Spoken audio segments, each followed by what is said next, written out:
오늘은 관심이라는 것을 한번 주제로 생각해 보겠습니다. 그래서 관심의 차이, 아버지의 관심과 아들의 관심의 차이에 대해서 한번 생각해 보기를 원합니다.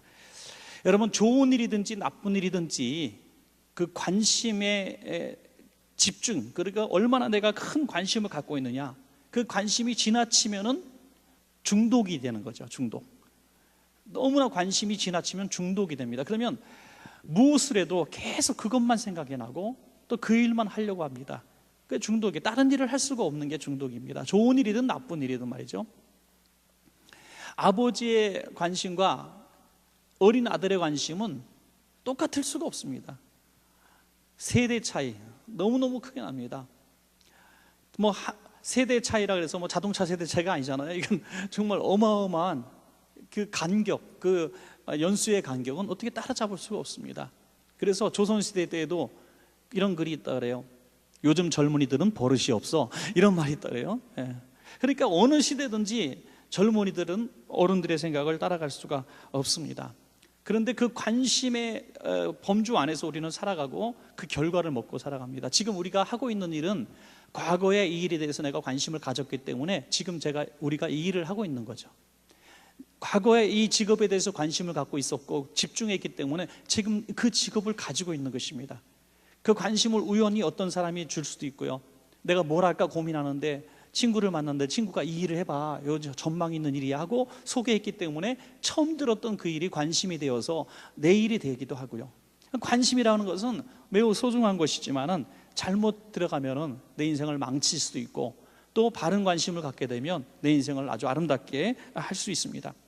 그렇다면 아버지와 아들의 관심이 큰 차이가 날 때, 만약에 제일 편안한 인생을 살 수 있다면 사실 아버지의 관심에 내 관심을 집중시키는 것만큼 편안한 일이 어디 있겠습니까? 학생이라면 선생님의 관심에 집중시킬 수 있으면 얼마나 유익한 삶을 살 수가 있겠습니까? 후배는 좋은 선배님의 어떤 멘토로 삼고 그의 관심을 내가 가질 수 있다면 얼마나 좋겠어요. 그러나 안 되는 사람을 보면 그렇게 조언하고 축복하고 다 준비된 관심을 제시할 때에 튀겨나갑니다. 걸어보지 않은 그 길에 대해서 자신은 만만합니다. 오늘 아버지의 관심은 자식이 잘 되는 거였고, 또 자식이 어떻게 살아야 행복한 미래가 열린다는 것을 다 알고 계셨습니다. 그러나 오늘 둘째 아들의 관심은 아버지의 관심과 전혀 상관없는 세상의 관심이었다는 거죠. 세상을 향락을 꿈꾸고 또 가려고 했던 그런 관심입니다. 여러분, 오늘날 이 관심의 차이 때문에 오늘 문제가 너무 많이 벌어지는 거 아닙니까? 사장님과 직원과의 관심의 차이, 무슨 날 드러납니까? 월급날. 사장님은 월급날이 오는 게 너무너무 무섭고 두렵고 떨립니다. 그러나 사원들은 월급날이 너무너무 안 온다고 기다려집니다. 이게 관심의 차이죠. 똑같은 날인데 주는 사람과 받는 사람의 관심의 차이가 그렇게 큰 것이죠. 여러분, 우리가 연희동 이렇게 예배당 오는 길까지 얼마나 걸어오셨는지 모르겠지만은 오실 때 가게가 몇 개 있는지, 빵집이 몇 개 있는지, 중국집이 몇 개 있는지 하나하나 다 얘기하라면 우리는 다 모릅니다. 그러나 거기에 관심 있는 사람은 알아요. 어떤 사람은 약국에 대해서 관심이 많은 사람, 약국이 어디 있나 다 알고 있고요. 어떤 분은 병원을 다 알고 있고요. 목사님들 물어보면 길 얘기할 때 어느 교회 알지? 그 교회에서 이렇게 가면 돼, 그러면 돼요. 목사님들의 지도는 전국 교회만 그려놔도 다 찾아가요. 그러니까 관심, 교회에 대해서 보면 지나치질 않아요. 저게 무슨 교회인가? 어떻게 생긴 교회인가? 관심이 많으니까 자꾸 교회를 보고 전 세계 어디 가도 그냥 교회만 찾아다니거든요, 목사님들은. 그래서 이 관심이 그쪽으로 쏠렸기 때문에 계속 누구보다 더 높은 안목의 교회를 보는 눈이 생기는 것이죠. 그러니까 우리의 관심이 우리를 계속 발전시켜가고 만들어간다는 것입니다. 오늘 이 아들의 관심은 지나친 세상 사랑, 지나친 자기 추구, 이게 아들의 관심이었습니다. 누가복음 오늘 15장 11절 이하에 보니까 어떤 사람에게 두 아들이 있는데 두 아들 중에서 왜 한 아들만, 둘째 아들만 그랬다는 거예요. 아버지에게 말하되 아버지여 재산 중에서 내게 돌아올 분깃을 내게 주소서. 미리 달라는 겁니다. 있을 수가 없는 일이죠. 아버지가 돌아가셔야만 줄 수 있는 그 유산을 미리 달라는 겁니다. 이 아들이 이렇게 생각하는 거예요. 아유, 아버지 빨리 돌아가시지도 않네. 빨리 돌아가셔야 내가 돈을 받을 텐데. 아버지가 돌아가셔야 받을 수 있는 돈을 살아계신 아버지한테 달라고 하는 이런 끔찍한 불효를 저지르고 말았던 것이죠. 왜? 그는 지금 중독되어 있는 겁니다. 세상 향락에 중독이 되어 있었고 세상에 누릴 것들을 지금 막 눈 속에 그리니까 견딜 수가 없는 거예요. 여러분, 저는 어떤 분에게 그런 얘기 최근에 들었는데, 어떠한 중독이든지 중독이 되면 안 하게 되면 금단 현상이라는 게 있죠. 핸드폰 같은 거, 흔한 예로 우리 청소년들 핸드폰 뺏으면요 손이 떨린다. 이렇게 진짜 게임 중독을 하는 사람한테 게임을 못하게 하니까요 진짜 담배, 알코올 중독하고 똑같은 금단 현상이 나타나더라고요. 손이 막 떨리고 불안하고 조급증에 이게 장애가 일어나고 막 그런 거 있죠. 진짜 똑같이 일어난다 그래요. 그러니까 이거 아이들에게 핸드폰 중독된 아이들한테 핸드폰 뺏는 게 문제가 아닌 것 같아요. 좀 정신적인 어떤 치료가 필요하지 않는가 할 정도로 굉장히 심각하다. 이게 그냥 하고 안 하고가 아니라는 거죠. 이게 중독이란, 우리가 알코올 중독을 치료하는 것처럼 이것도 치료해야 될 정도로 심각해진다는 거죠. 그러니까 이 둘째 아들의 중독은 세상 사랑의 중독에 빠진 겁니다 지금. 그래서 아버지 그냥 빨리 돌아가세요 이렇게까지 말할 수 있을 정도로 다른 게 보이지 않는 겁니다. 언젠가 뉴스에 나왔던 얘기죠. 게임비를 달라고 엄마한테 얘기했는데 엄마가 게임비 안 주니까 엄마를 살해하고 엄마 카드 갖고 나가서 게임을 했다. 그런 아이의 이야기를. 그러니까 그게 정신이 지금 거의 자기 정신이 아닌 겁니다. 이게 이제 자기의 게임에 대한 관심이 집중되니까 아무것도 보이지 않는 겁니다, 여러분. 오늘 이 둘째 아들은 세상 사랑, 놀고 싶은 향락의 추구 때문에 아무것도 보이지 않습니다. 아버지의 관심이 보이지 않고 아버지의 마음도 읽을 수가 없습니다. 그러나 15장 13절 보니까 어떻게 됩니까? 며칠이 안 돼요. 둘째 아들이 재물을 다 모아가지고 먼 나라에 가 거기서 허랑방탕하여 그 재산을 낭비하더니. 아주 일순간에 벌어진 일입니다. 그렇게 오랫동안 수년 동안 아버지의 재산을 탐하고 나에게 돌아올 재산을 탐하고 그렇게 관심을 갖고 정말 우리말로 10년, 20년을 준비한 일이었습니다. 가면 잘 살 줄 알았어요. 그러나 일순간에 다 망하고 말았습니다. 왜? 그의 관심은 이렇게 체계적인 관심이 아니라 놀고 즐기는 허랑방탕의 관심에 집중되었기 때문입니다. 이길 수가 없는 거죠. 어떤 최근에 뉴스 보니까 영국에서 있었던 일인데요. 아버지가 로또 복권에 당첨이 됐는데, 로또 복권 영국도 굉장히 큰가 봐요. 한 1,000억 원 정도. 조금 우리 교회는 1,000억 원 정도 좀 해야 조금 놀라는군요. 알았어요. 죄송합니다. 수준을 몰라서 어저께 지난주에 2억, 3억 그랬으니까. 그러니까 1,000억을 좀 넘는, 정확하게는 한 3, 400 정도 이렇게 로또 복권에 당첨이 된 겁니다. 그래서 직장도 그만두고 이제 그런데 나이가 좀 있는 어르신이니까 자기 관리를 하면서 재산을 이렇게 잘 관리했습니다. 그런데 그 아들이 22살인가 3살이 됐는데, 아버지 저도 용돈 좀 주세요. 그랬더니 그래, 용돈 줄게 하면서 용돈을 26억을 줬어요. 예. 별로 안 되죠. 하여튼 26억을 용돈을 줬는데 23살짜리가 용돈을 딱 2년 만에 다 탕진해 버렸습니다. 2년 만에 26억을 2년 동안 썼으니까 한 1년 동안 13억씩 썼고 한 달에 1억씩 정도를 썼어요. 예. 그러니까 평균 용돈을 한 5천만 원씩 쓰고 누구 1억 주고 친구들 만나면 1억씩 그냥 줬다 그래요. 그래서 한 26억을 다 쓰니까 아빠 또 주세요 했어요. 아빠가 이게 뭔가 안 되겠든 계속 주면은 똑같이 쓸 거라니까 속도가 더 커질 것 같아.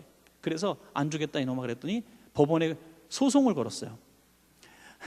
아빠가 돈이 많은데 아들을 책임 안 진다고 강제로 주게 소송을 했는데 기각됐다 그래요. 못 받아냈죠. 주는 대로 다 잃어버릴 테니까 주는 대로. 26억을 2년 만에 다 잃어버렸습니다. 그래도 지성이 있고 생각이 있는 20대 청년이 그랬다는 거죠. 이 허랑방탕한다는 것이 얼마나 일순간의 인생을 말아먹는 일인지 몰라요. 아무리 여러분 우리가 정말 근검전략해서 돈 아껴가지고 저축하고 차근차근 해서 아들한테 집이라도 하나 남겨줘야지 하고 해서 다세대 그냥 하나 하고 가게 밑에 딸린 거 하나 딱 해놓고 이제 유산으로 줘야 되겠다 해서 넘기면요, 일주일도 한테 말아먹는 아들 수두룩하게 많습니다. 있을 때 잘 쓰시고 여행도 다니시고 그냥 드시고 싶은 거 드시고 그러세요. 그냥. 예. 아들은 자식들은 돈 주려고 하지 마시고 신앙의 유산 주시기를 축원하옵나이다. 그거를 줘야지. 26억을 2년 만에 까먹는 사람들, 26억 정도 줄 수 있어요, 여러분? 네. 딱 2년 만에 까먹는 거니까 아무것도 아니에요. 이 둘째 아들은 돈을 관리할 능력이 전혀 없어요. 그의 관심은 오직 쓰는 거예요. 허랑방탕하는 거예요. 그의 관심은 오직 즐기는 거예요. 그래서 아버지 것을 가져갔습니다. 차라리 세상에 대한 관심이 없었더라면 참 좋았을 텐데, 그는 도대체 왜, 큰아들은 그냥 성실하게 일하는데 그는 왜 그런 마음을 가졌을까? 누군가 그에게 와서, 야, 너 세상에 얼마나 재밌는 줄 알아? 야, 아버지 거 빨리 받아갖고 나가. 너 세상에 나가서 넌 잘 살 수 있어. 넌 똑똑하잖아. 넌 금방 아버지보다 큰 부자가 될 거야. 얼마나 부축했겠느냐 이거죠. 그를 만나지 않았더라면, 그런 정보를 몰랐더라면 그가 이런 일을 벌리지 않았을 텐데, 그에게 세상에 대한 관심을 갖게 만들고 아버지를 거역하게 만들고 방탕하게 만들었던 그 관심을 주입한 자가 누구냐 이거죠. 오늘 성경에 이런 말씀을, 배경을 보니까 그것은 악한 사단 마귀라는 것입니다. 여러분, 우리의 관심이 내일의 우리가 되는 줄로 믿습니다. 지금 오늘의 우리의 관심의 초점이 내일의 우리를 만드는 거예요. 지금 세상에 대한 관심이 더 많습니까? 아니면 주님의 나라와 일에 대한 거룩한 사명에 대한 관심이 내게 더 많습니까? 이 질문은 그렇게 가벼운 질문이 아닙니다. 왜냐하면 지금 내가 가지고 있는 관심의 비중이 누가 심겨줬든 간에 악하고 즐기고 호랑방탕하고 쾌락을 추구하는 쪽에 관심에 내가 집중이 되어서 그저 돈 하고 있다면, 바로 호랑방탕한 삶으로 가는 것은 자연스럽게 이어지는 그냥 자연스러운 일이라는 결과라는 거죠. 그리고 그것을 심겨주고 우리가 그런 곳에 지나치게 관심을 갖게 만드는 것은 성령님이 아니라 마귀라는 사실을 기억하시기 바랍니다. 그러면 우리가 이 관심을 어떻게 고쳐야 돼요? 우리는 관심을 이길 수가 없습니다. 내가 원치 않는데 가게 돼요. 왜? 내 관심이 집중이 되니까 저절로 그것만 보게 되고 그것만 생각하게 되고 그것만 누리려고 몸부림을 치는 거예요. 이길 수가 없습니다. 우리의 관심이 성령님의 관심으로 하나가 되어질 때, 성령님이 우리를 다스려 주셔서 나의 생각이, 나의 품는 생각과 꿈과 비전이 하나님 아버지의 생각과 하나가 될 때, 그것이 성령의 사람이 되는 것이고, 그것이 하나님의 아버지의 관심이 내 관심이 되는 것이고, 그것이 가장 복된 인생이 될 줄로 믿습니다, 여러분. 그러면 우리 아버지의 관심은 누군가? 아들의 관심은 그랬어요. 아버지의 관심은 뭡니까? 고린도후서 12장 14절에 이런 말씀이 있습니다. 나의 구하는 것은 너희의 재물이 아니요 너희니라. 하나님 아버지의 관심은 우리의 무엇이 아니라 바로 우리 그 자신이라는 겁니다. 바로 우리 어떤 분이 그렇게 얘기해요. 내가 이제 그래도 죄에 안 졌는데 갑자기 되는 일이 없고 망하고 힘들어요. 하나님, 나는 충성한다고 했는데 왜 이렇게 되는 일이 없어요? 이렇게 질문할 때 많이 있습니다. 그것을 이렇게 인본주의적으로 또 이렇게 물질주의로 이렇게 풀어나가면 풀리지 않습니다. 우리의 영혼이 이만한 크기라고 한다면 물질, 건강, 생명, 뭐 잘 되고 안 되고 이런 것들을 전박이 하나 정도로 생각하면 우리는 모든 하나님의 문제가 풀려지는 것입니다. 하나님의 관심은 오직 우리와의 관계에 관심이 있는 것이지, 하나님이 우리가 가진 물질의 성공 실패, 병약하고 건강하고 잘 되고 안 되고 합격하고 낙방하고에 대해서 하나님은 그다지 관심이 없다는 거죠. 그런데 우리는 하나님과의 관계에 관심이 없고 하나님이 우리에게 풀어주시는 물질의 복과 건강과 성공과 그런 것들에 관심을 더 많이 집중하고 있기 때문에 하나님 아버지의 생각과 우리의 생각은 주님 만나는 날까지 하나가 될 수가 없는 것입니다. 절대로 하나님 아버지의 생각을 우리가 다 도달할 수가 없습니다. 그래서 날마다 가까워져 가는 것뿐이죠. 언젠가 복음성가 우리 나와서 특송하실 때 점점 멀어져 가네 그 찬양을 부르는데 참 가사가 좋더라고요. 우리가 하나님으로부터 점점 멀어져만 가요. 내 마음은 그렇지 않은데 자꾸 멀어져만 가요. 내 관심이 하나님으로부터 멀어져만 가요. 그럴 수밖에 없는 것이 우리의 모습이는, 하나님의 아버지의 관심은 절대로 재물이 아니었습니다. 아들이 얼마를 달라든지 아들의 분깃이 아니라 아버지가 갖고 있는 모든 분깃을 다 줄 만큼 아들을 사랑하신, 그래서 아버지 나 사랑하지 않죠? 하고 원망하니 세물을 주었다는 거예요. 분깃을 나눠줬다는 거예요. 아들을 사랑해서, 아니 미워해서가 아니라 사랑해서 준 겁니다. 그 아들이 그걸 갖고 이 1%의 기대라도 아버지는 가졌을 거예요. 그래, 그래도 가서 잘 살면 되지 뭐. 그래도 잘 살면 되지 뭐. 그랬더니 잘 살지 않았습니다. 허랑방탕하고 거지꼴이 돼서 돌아왔습니다. 아버지가 재물에 1에도 관심 없었다는 증거는 뭡니까? 그 아들이 오기를 기다리고 계셨다는 거죠. 기다리고 계셨다는 겁니다. 기다리고 계셨다가 그 아들이 왔을 때 이렇게 꼭 끌어안고 얘기하는 겁니다. 아들아, 괜찮아, 괜찮아. 내 온 재산, 뭐 아들에게 준 재산이 한 100억쯤이라고 생각합니다. 그 100억 그까짓 거 너 수업료로 내가 생각할게. 성경에는 안 나와 있어 이렇게. 하여튼 뭐 그렇게 말씀하시는 거예요. 지금 나는 그 재물 1도 아깝지 않아. 네가 다시 내 집에 돌아온 것이 난 너무 고맙구나, 이렇게 말씀. 그러니까 재물에 대해서, 성공 실패에 대해서 하나님의 관심은 1도 없었다는 것을 증명해 주신 것이죠. 측은히 여기고 불쌍히 여기고 기다리셨다는 것입니다. 여러분, 다윗의 아들 압살롬은 다윗을 죽이려고 했습니다. 아버지를 죽이려고 했어요. 왜? 압살롬의 관심은 오직 하나, 왕권, 왕좌였습니다. 아버지가 가지고 있는 왕좌를 뺏기 위해서는 아버지를 죽여야 되는 거예요. 아버지 돌아가실 때까지 기다리면 자기 거 되는데 그 못 기다리고 죽이고 취하려고 했어요. 그래서 정말 왕궁에서 쫓겨나는 아버지 다윗의 마음 얼마나 수치스럽고 부끄러웠겠습니까? 그럼에도 불구하고 압살롬이 전사했을 때, 죽었을 때 내 아들 압살롬아, 내 아들 압살롬아 해서 통곡하며 울어서 이 승리의 기쁨도 누리지 못하도록 할 정도로 통곡했다고 성경은 말씀하고 있습니다. 아버지의 관심은 왕자가 아니었다는 것입니다. 아버지의 관심은 왕이 되고 안 되고가 아니었다는 겁니다. 그런데 아들의 관심은 아버지가 아니라 왕권이었다는 것입니다. 그러니까 아버지와 아들의 관심은 영영 하나가 될 수 없을 정도로 멀고 먼 관계였다는 것입니다. 사랑하는 여러분, 하나님 아버지의 관심을 이해하는 순간이 언제입니까?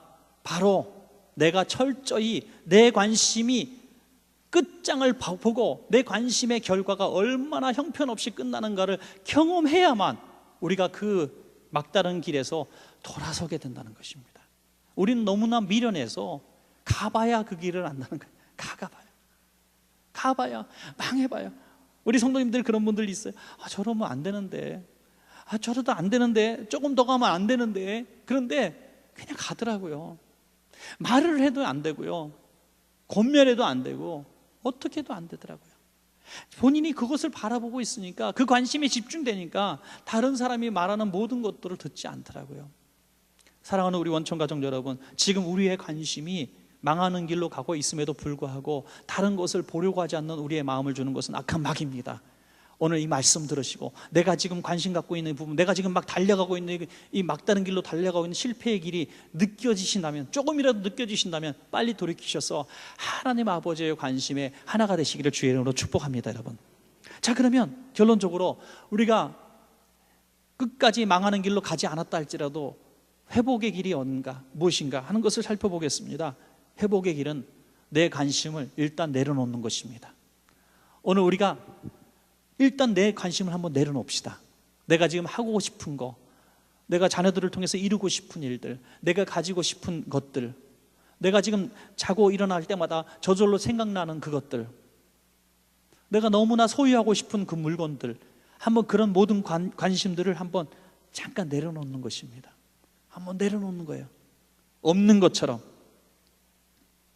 만약에 둘째 아들이 먼 나라 가서 쾌락을 즐기고 호랑방탕하고 아주 자기가 누리고 싶은 모든 것들, 그런 것들에 대한 관심을 잠깐씩만 내려놓을 수 있었더라면 그는 그렇게 망하는 인생이 되지는 않았을 것입니다.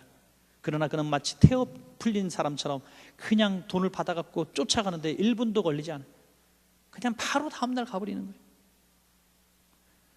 인생은 절대로 자기를 컨트롤할 수가 없습니다. 여러분, 우리가 우리 자신을 조절할 수가 없어요. 나는 나를 조절할 수 있어, 나는 내가 나를 컨트롤할 수 있어 하는 사람이 있습니까? 그런 사람이 있으면 왜 배가 나오시고, 그래, 왜 실패하시고, 왜 아침에 늦잠 주무시고, 왜 우리가 우리의 정욕을 이기지 못합니까? 여러분, 우리가 우리 자신을 1도 이길 수가 없어요. 절대 못 이깁니다. 제일 힘든 사람이 내 자신이잖아요. 프랑스 철학자인 에밀 구에라는 사람은요, 아주 굉장한 긍정적 사고의 철학가입니다. 이렇게 얘기했어요. 나는 날마다 새로워지며 나를 만들어가는 사람이다. 나는 나를 만들어가는 방법을 아는 사람이다. 이렇게 얘기했어요. 자기 자신을 잘 이렇게 생각하고 고치고 개선해 나갈 수 있다는 그런 긍정 철학자입니다. 그런데 그는 자살로 인생을 마감합니다. 우리나라의 행복전도사라고 불렸던 최아무개 씨, 물론 암 때문에 고통을 많이 받았지만 남편까지 동반 자살을 했습니다. 행복전도사, 행복바이러스가 남편까지 같이 죽게 만들었습니다. 최근에도 정치, 경제계의 신화 같은 인물들이 스스로 목숨을 끊습니다. 왜? 여러분, 긍정적인 생각, 자기 자신을 컨트롤할 수 있다는 자신감, 이런 것들이 신앙과 혼돈해서는 안 된다는 거죠. 그건 신앙이 아닙니다. 그런 자기를 스스로 속이게 하는 겁니다. 스스로 속는 것입니다. 여러분, 우리의 힘과 노력으로는 절대로 우리의 관심을 우리가 다스릴 수가 없음을 인정하시기 바랍니다. 우리는 보는 것을, 또 느끼는 것을, 만나는 사람에게서 그것들을 느껴요. 여러분, 그렇잖아요. 나는 뭐 이게 관심이 없어요, 이런 건 너무나, 나는 옷에 관심이 없어요 그랬는데 동창회라 갔는데 친구들이 다 똑같은 메이크업 멋진 거 입고 왔어. 그럼 그날부터 관심이 생기는 거죠. 나는 뭐 차에 관심이 없어. 그런데 친구들 보니까 친구 차를 뽑았는데 굉장히 멋있어. 그다음부터 그 차에 대해서 관심이 생기는 거죠.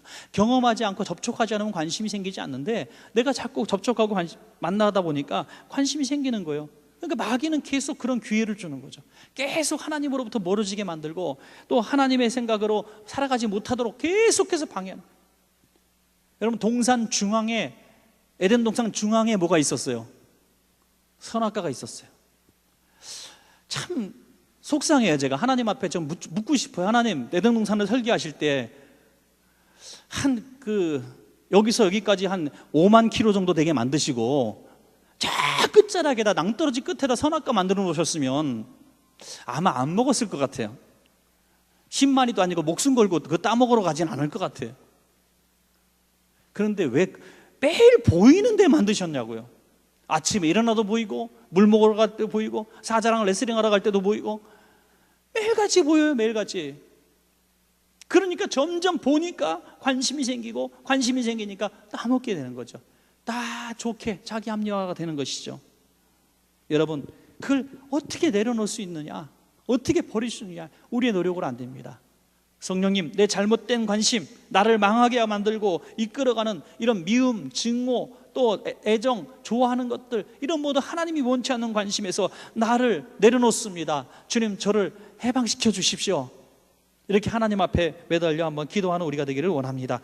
그리고 내려놓은 다음엔 어떻게 하느냐, 하나님 아버지의 관심이 내 관심이 되어야 되는데 이것은 너무나 많고 많은 이야기이기 때문에 우리가 그렇게 전체적으로 알 수가 없습니다. 그래서 우리는 성령의 사람이 되어야 될 줄로 믿습니다. 성령의 사람이 되면 성령의 생각이 우리의 생각이 되는 것입니다. 우리에게 꿈을 주시고 생각을 주시고 비전을 주시는, 얼마나 자유로워지는지 몰라요. 여러분, 모든 어떤 상황에 대한 윤리라든지 신앙의 어떤 방법이라든지 이런 것들, 우리 자유로워질 수 있어요. 너무나 율법적인 신앙에 매이지 않아도 돼요. 왜? 성령님이 순간순간 알게 하시는 거죠. 순간순간. 이를테면 길을 가는데 구걸하는 사람이 있어요. 이거 줘야 되느냐 말아야 되느냐 고민하고 그럴 필요 없어요. 성경에 줘야 되니까 뭐 이런 거 아니에요. 성령님이 내 마음속에, 어제는 안 주고 그냥 지나갔는데 갈등이 없어, 오늘 주고 싶어. 오늘 내 마음속에 막 불쌍히 여기는 마음이 물밀듯이 와. 성령님의 생각이죠. 좋은 일이기 때문에. 그러면 내가 조금 드리는 거죠. 내가 할 수 있는 만큼. 여러분, 이렇게 자유로워진다는 거죠. 그렇다고 어저께 안 드렸다고 해서 죄인은 아닌 거죠. 그러니까 우리가 신앙생활할 때 굉장히 자유를 누릴 수 있는 비결은 성령님에 민감하고 성령님에 따라서 그냥 순종해 버리는 거예요. 하루하루 삶 가운데 하나님 아버지께서 지금 관심 갖게 하시는 거죠. 그러니까 우리가 모든 사람, 세상 사람을 다 구제할 수는 없어요. 우리가 저 세상 사람에게 다 복음을 전할 수도 없어요.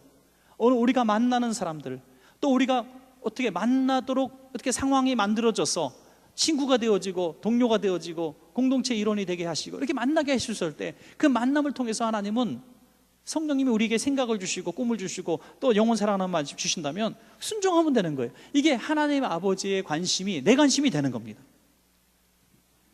법 그레이 박사님이란 분이 하루는 이제 운전해서 가는데 이제 차 세워달라고 손드는 사람도 있죠. 청년들이 손을 드는데 웬일이지 태우고 싶지 않아요. 아주 인상도 안 좋고 험악해. 그냥 가고 싶은데 성령님이 강하게 차를 세우라는 거예요. 웬만하면 잘 하면 안 되는 거잖아요. 총들이 있는 땅이니까. 그래서 안 세우려고 하는데 막 세우라서 억지로 세웠습니다. 딱 탔는데 역시 분위기도 안 좋아요. 근데 이 목사님은 전도를 너무너무 좋아하는 목사님, 누구에게나 전도하는 분이. 그래서 하나님이 이분을 전도하나 보다. 성령님이 감동을 주셔서 이제 얘기를 시작합니다. 어디로 가십니까? 네, 어디로 갑니다. 그래요. 우리가 인생의 목적지, 어디로 가는 목적지가 있듯이 우리 인생이 끝나면, 죽으면 어디로 가는지 혹시 아십니까? 이렇게 질문을 한 거예요. 그러니까 이 사람이, 인상이 험악한 사람이 어디로 가는데요? 하고 물어보는 거예요. 그래서 얘기가 좀 길어지게 되고 차를 세워놓고 얘기를 시작하게 됩니다. 한참을 얘기하고 성경 구절을 읽어주고 막 권면하고 영접 기도까지 시키니까 눈물을 쭉 흘리더라는 거예요. 이분이. 그러더니 품 안에서 꺼내는 게 권총입니다. 총을 딱 꺼내더니 하는 말이, 내가 오늘 너무너무 삶이 안 좋고 일진이 안 좋고 그래서 오늘 지나가는 차 아무나 세워서 나를 태워주는 사람을 쏴 죽이고 내가 차를 뺏어갖고 도망가려고 했습니다.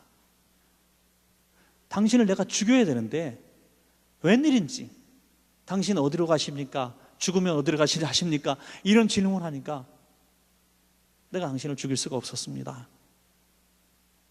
성령님의 음성에 순종하고 전도하니 영혼도 구원하고 자기도 살고 꼭 먹고 알 먹고 얼마나 좋습니까, 여러분?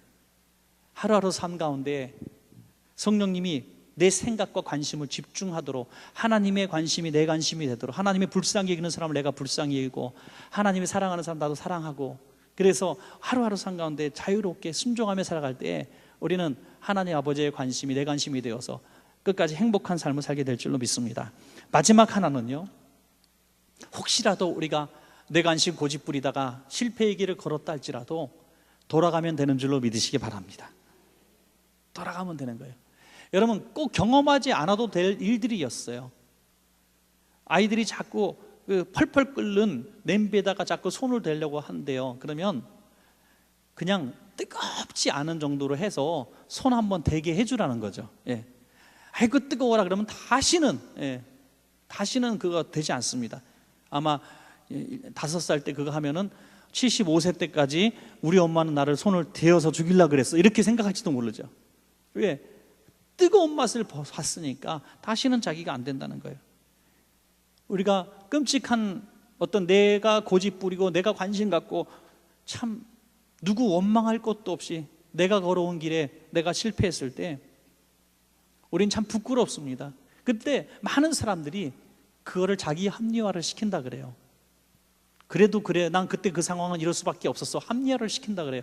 고집불통도 말이죠. 여러분, 그 평생을 알코올 중독으로 아내를 때리고 자식들을 괴롭히는 그런 무서운 사람들이 있잖아요. 옛날에 어른들 끝까지 합리화를 시킨다는 거예요. 끝까지 자기가 잘못해서 그런 게 아니라 그렇다는 거예요. 항상 죄의식을 가지고 있으면서도 그럴 수밖에 없는 자기의 인생 얘기를 합니다. 나도 맞고 자랐습니다. 내가 무슨 낙이 있겠습니까? 나도 가난해서 그랬습니다. 막 이런 식으로 풀어나간다는 거죠. 여러분, 그럴 필요가 없다는 거예요. 내가 실수했다면, 내가 잘못했다면 주님 앞에 저 잘못했습니다라고 한마디 하면 하나님이 모든 과거를 씻어주신다는 그런 말씀입니다, 여러분.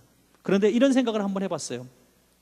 이 둘째 아들이 그렇게 허랑방탕하고 돼지 먹는 쥐염 열매도 제대로 먹고 고생하다가 이건 잘못된 판단이었구나, 내 관심대로 살았다가 내가 망하는 길을 걸었구나, 내가 이제 하나님의 뜻대로 살아야지, 아버지의 소원대로 살아야지 하면서 집으로 돌아왔을 때 아버지가 돌아가셨더라면 어떤 일이 벌어졌을까요? 아버지가 기다리다가 몸 좀 병이 나셔 돌아가셨어요. 그러면 집으로 돌아가도 기회는 없는 겁니다. 집으로 돌아갔지만 기회가 없는 거예요. 무슨 말입니까? 우리는 언제든지 회개하고 주님 품 안으로 돌아갈 수 있지만 그것도 영원히 주어지는 기회는 아니라는 것입니다. 여러분, 기회도 이 기회가 있다는 거예요.